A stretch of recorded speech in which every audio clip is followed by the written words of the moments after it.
So, you're about to go into a meeting with a confidant, a collaborator, a fellow associate pastor, and you're just not too sure what to talk about. Well, stick around because I think I might just have the thing for you.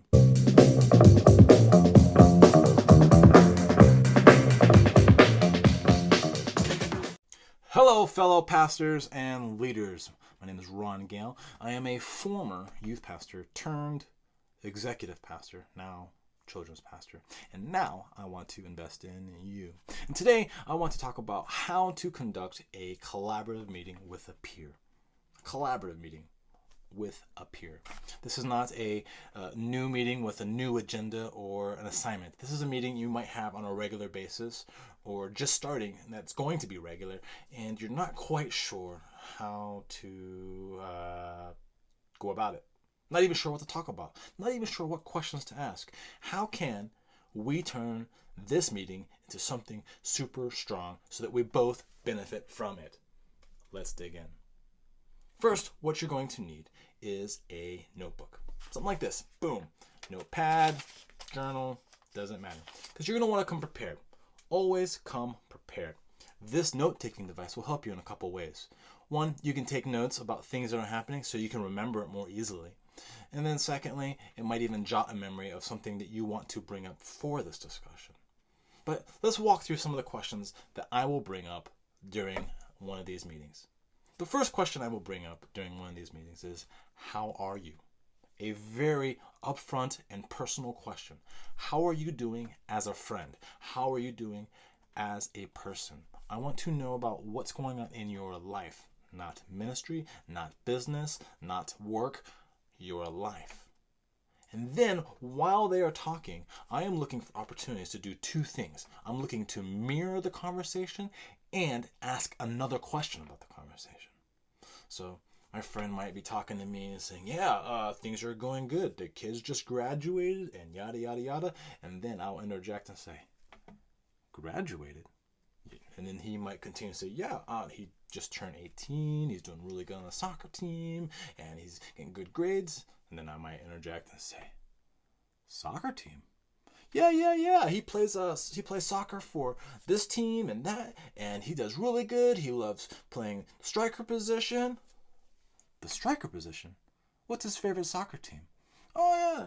And then I would continue to mirror and interject new questions to further that conversation forward.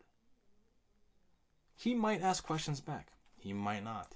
Regardless, I'm prepared to ask questions by mirroring and interjecting questions about his personal life, because I don't just want a professional relationship, and I don't just want a personal relationship. I want a collaborative relationship where we are happy to work together to benefit one another in our life and in our ministry of leadership.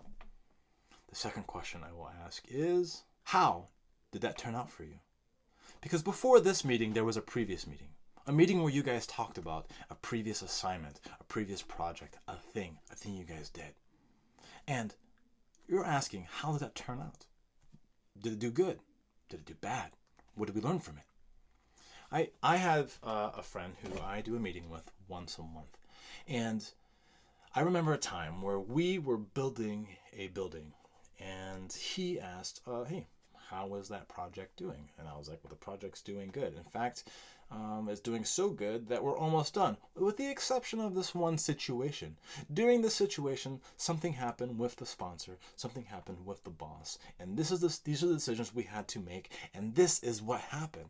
Now, this is very helpful to our conversation because I'm sharing an experience that I have had, and I'm giving him all the experience that came with it and all the wisdom that came with it, so that when he is ready to build his building project and he goes through the exact same experience, he's going to have that speed of leadership in his brain, that subconscious, Gale did something with this and he said ABC, and now he'll be able to apply that to his leadership and be better for it. The next question I would consider is, so what's next for you? What's next for you? I mean, we all got projects, we've all got assignments, we've all got tasks, benchmarks, things that need to happen next. What's next? Tell me about it. Let me hear more about that. Because during this process, he's going to be telling me all kinds of details, all kinds of facts. And I can ask him questions like, well, when is that? Where is that? Who's in charge of that? Are you thinking about all the checkpoints? Are you thinking about all the things? But more importantly, it gives us the opportunity to be like, whoa, something's missing. Do you see it? Because I see it. We cannot put 16 teenagers into a 50-passenger van. You know that, right? Oh, yeah.